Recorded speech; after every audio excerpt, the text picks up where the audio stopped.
Hi, it's 1010 the Navigator. I'm reading the Anunnaki Final Warning to Earth and Their Return in 2022, the 5th edition, by Maximilien de Lafayette, and we are starting on page 257. And this is a question and answer section. We're still in part 3. The question: where is the Anunnaki race right now, and why don't they interfere in our planet anymore?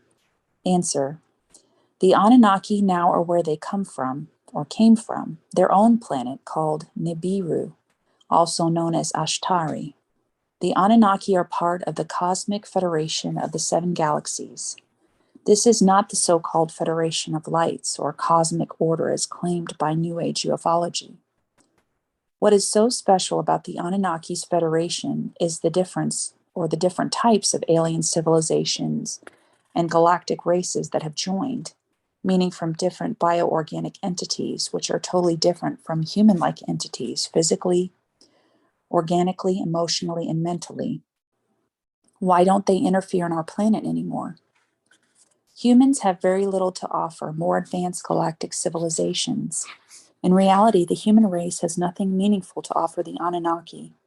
We are limited in our thoughts despite the variety and divergence of our views, inventions, arts, music we compose, the poetry we write, and the magnificent figurines and sculptures we create. On a cosmic level, these beauties produced by mankind are very minimal. In the very early days of humanity's history, the Anunnaki were deeply involved in human affairs. And we know this from reading the Akkadian Sumerian clay tablets, the Babylonian Mesopotamian literature as preserved in the legendary library, more than 30,000 tablets of the Ashur-banipal in Nevia, the Phoenician cosmogony, and the Book of Ramadosh, etc. However, the Anunnaki lost interest in us for many reasons, and here's some to name a few. 1. The Anunnaki's mission, expedition, exploration on planet Kai Ardi, or Earth, was accomplished hundreds of thousands of years ago. 2. The Anunnaki had to return home to take care of their own business. However, they left offspring on Earth in areas and regions like Turkey, Phoenicia, Sumer, Guatemala, Peru, Mexico, Persia, and Syria.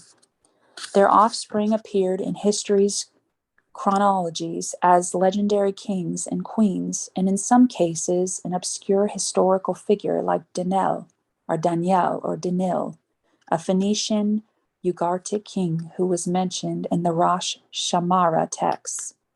The Anunnaki's offspring had a hard time dealing with humans because of their greed, violence, betrayals, wars, and their lack of loyalty. In fact, many of the Anunnaki's remnants on Earth were murdered by humans. If you read ancient history books, you will find out that one civilization wipes out other civilizations by invading their territories and butchering their leaders. And these atrocious acts continue in the present day. It is quite ironic we call the Macedonian leader, Alexander, the Great, when he was a man who killed millions of people, families, women, children, elderly, and destroyed some of the greatest civilizations in history. Equally ironic and shameful is the fact that we depict the Crusaders as the saviors of the faith, when in reality they were murderers and butcherers. Upon capturing the city of Jerusalem, the Crusaders slaughtered every Muslim infant, woman, and man, and wiped out families and communities. And they did this in the name of Jesus, the Pope, and Christianity. The same thing happened again when the Christian Catholic conquistadors decimated the Maya, Inca, and Aztec civilizations, and when the so-called pioneers of the West annihilated the Native Americans.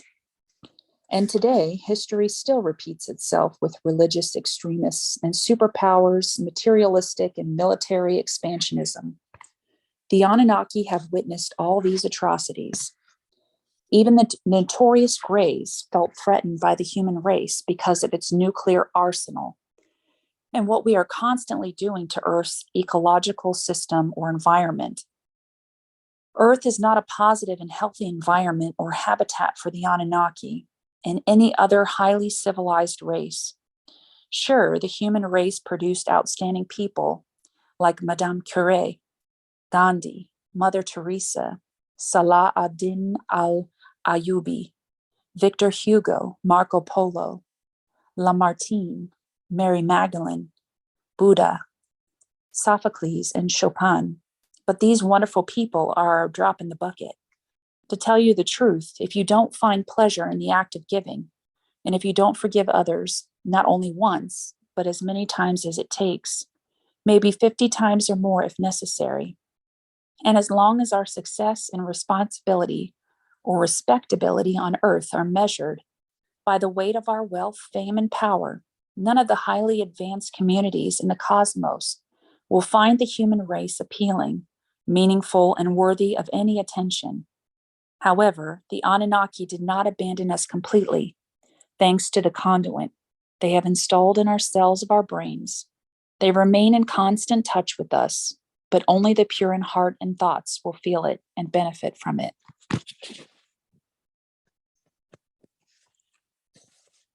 Don't ever underestimate the power of your mind. I can't understand how you could write so many books in such a short time. Do you use some sort of magic or supernatural power? You know what? Some people are spreading rumors that the overwhelming number of your books you wrote were made by a machine, and because of this, you are a machine. Answer. Many like you have asked, how did I manage to write hundreds of books in a short time, or are able to speak so many languages and accomplish multiple tasks simultaneously? Some have dubbed me superhuman, others have called me nuts. And a few have said that the fact that I have written so many books, such in a short period of time, means that I have got to be a scam. This amuses me a lot because no supernatural powers or machines are associated with what I do. I can assure anybody, absolutely anybody, can do what I have done effortlessly if some techniques are learned and utilized. And these techniques are associated with how you organize your mind. I will try to explain this very simply. Your mind is a wonderful machine composed of jabas, a collection of pockets or drawers similar to your computer. When your computer is uploaded with temporary internet files, searching, loading, and uploading will be slow. Your computer will be down considerably. Thus, you have to delete your temporary files in order to speed up your computer and have more space on your hard drive. The same thing applies to your mind. When your jabas are full with old and unnecessary information, your mind slows down, becomes slow in acquiring, storing, organizing, sorting, and analyzing new information. In addition to cleaning, and emptying your jabas, you must let your supersymmetric mind work on its own. You have to sit and start talking to yourself. Mind, while you are doing that, your brain is independently listening to you. First of all, you have to convince yourself that you can do it. Never underestimate yourself or your personal powers. The fact that you do not have, apparently, supernatural powers does not mean that you cannot accomplish amazing things, even extraordinary deeds by normal standards. Yes, you can. And it is so easy if you start to believe in yourself in a new and different way. This opens part of your mind pockets, jabas. Please refer to the book, The Ulema Anunnaki Forbidden Book of Ramadosh, as it explains how this can be done. Basically, your brain is full of junk and storage you do not need. So as a first step, you have to get rid of this junk. It's easy to do. You start by asking yourself, what did I put into my mind in the past and now, 10 years ago and today? This exercise is good simply because you begin to inquire about what you have already learned in your life. It is as if you are probing your own brain confidently in the privacy and comfort of your own space.